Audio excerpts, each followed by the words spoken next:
Thank you for that. I do that before every single speech that I do because it's a way for me to remind myself and ground myself in who I am. Before I get started, I just really want to say I would not be here in this very moment in time. Happy Halloween. I am missing my kids trick-or-treating because I wanted an opportunity to be surrounded by all of you. So to Rosary, thank you for nominating me. And for the entire FWN team, this is very special. You've heard it just now. Because we're all reassessing where we are in our life, and I appreciate the opportunity, the privilege to be surrounded by all of you. I'm sitting because I'm not going to hold back, I'm going to go real deep. So what I'm talking about today is how I shattered the glass ceiling in politics, that is in Canada. So many of you have asked me what my story was, and I did not say anything because I knew I was going to say it right now. So let me tell it to everybody all at the same time. So I'd like to go back to the very beginning.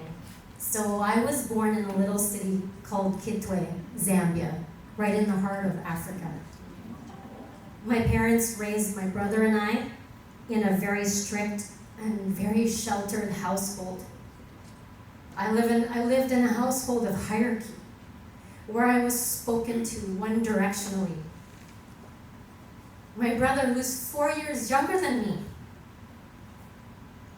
he always came first. My parents' standards were so high, and I could never do anything right. I was invisible to them, and I was very much unaccepted. So as a result, my self-esteem suffered significantly as a child. So I immigrated to Canada in 1989, and I grew up in a city called Erin Mills within Mississauga. And this is it's very close to the riding where I grew up, where I represent today. For my career choices, you heard it today, but I was bred and raised to be an engineer. I think my parents wanted to have me be a boy or something, because they said to me, Rechie, if you veer away from this path even a little bit, we will not accept you, and you will be a black sheep of the family. And the thing is, though, I was a creative. Everything I did as a child was creative, but I could not express myself. I was not allowed to. And so I had to choose engineering, and I didn't have a choice. I just had to comply, I remember. And so my teenage years through to my 20s were such a struggle to be confident in who I am as a person, a struggle because I never fit in anywhere. This slide. So the darkest parts of my childhood and my upbringing led up to when I went to university, when I realized I worked up my entire life for my parents' dreams. How is that fair? And I had to face myself, because I wasn't thriving. I just wasn't feeling it at all. And so in university, I was severely depressed, and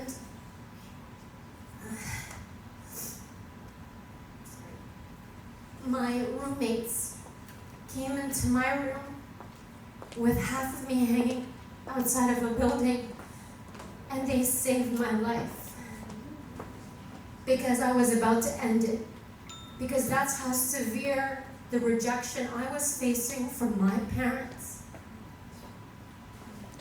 And I thank God my roommates happened to change their schedule that day so that they could save my life. I ended up graduating with a Bachelor of Computer Science, and I was in a room filled with hundreds of men. There was probably just a handful of us women. It was so hard to ask for help. Why? Because there wasn't very many of me. There was hardly anyone, so I was so frustrated that I could never ask for help. And so I had to work 10 times harder than the average computer science student. But I did, and I ended up graduating, and I'm happy that at that moment, I felt like maybe, just maybe, my parents would appreciate what I accomplished. So my struggles continued through to corporate banking. I think a few of you here mentioned it, but you started from the bottom, right? I worked my way up from an entry-level position over the years, and I worked my way up the corporate ladder. Unfortunately, as I pursued those senior roles, I was the only one that looked like me in those boardroom conversations, trying to convince, trying to put my opinions and my voice forward. I persisted. Unfortunately, I faced challenges from discrimination, judgment, harassment, and I was constantly overlooked.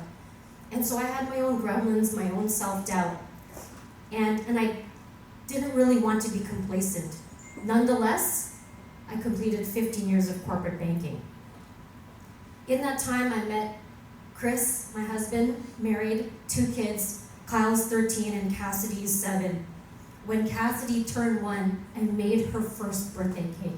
And I thought that first, it just transformed my life. I'm like, what is this thing? What is this cake? Well, that cake turned into me tapping into my creative side finally for the first time in 35 years.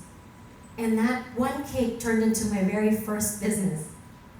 And I became a self-taught baker, and my creative passion led me to become a creative entrepreneur. And so that first business was born. And you can imagine, all of you here, I think there's several of you that are entrepreneurs, you remember how hard it was to get that business up and running, and I did it. So here's the thing. At that time, I wanted to say messages to myself that I told my kids. If I told my kids, believe in yourself, then I better damn well listen to it as well. And so entrepreneurship led me to heal from all the childhood trauma that I experienced. I eventually became a published baker, and that one business turned into another co-owned business where I had the opportunity to create fusion desserts that stocked 2 national grocery stores in Mississauga. And for those of you that enjoy cooking shows, I competed on the Food Network Canada's The Big Bake last year. Thank you. Baking fusion desserts is actually what introduced me to my Filipino roots. I struggled with my identity for so many years. Am I Canadian? Am I Filipino? Am I Zambian? Totally confused. Because by selling ube, mango, all those flavors to the world, I was connecting to stories and telling my stories of my childhood, and that made me really, truly come alive. And so from then, I started to build support systems around me, because as an entrepreneur, you can't do things by yourself. And so I created events, and I brought together people talking about authenticity, entrepreneurship, diversity, and inclusion.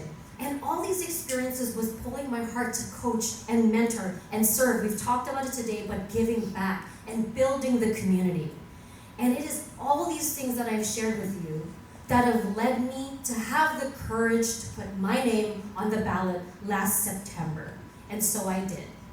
And so as a member of parliament, I represent a riding called Mississauga-Streetsville, 338 seats in Canada, 1 million Filipinos, as Joycelyn has said, out of 38 million, you have 1 seat that is a Filipino woman. And every time I take my seat in the House, I know exactly what I represent as a BIPOC woman, a Filipina, and a small business entrepreneur. My story is a testament that there's no beginning and there's no end. And at the end of the day, I didn't even realize this, but I was teaching myself politics when I was standing up to my mom and my dad, when I graduated from computer science, when I started to build my business, become a mother. And so without these milestones, I, this little girl from Kitwe, Zambia, would not be in front of you, in front of all of you today, being able to represent my voice in the House of Commons. So Jennifer, my ikigai, found me. She talked about it earlier. Earlier we talked about transformation, leadership. All of those experiences I have felt in my life, and I just want to thank you so much for listening to me today. That's our Prime Minister, Justin Trudeau. And I'm so very, very proud to be here and be the voice of all Filipino Canadians.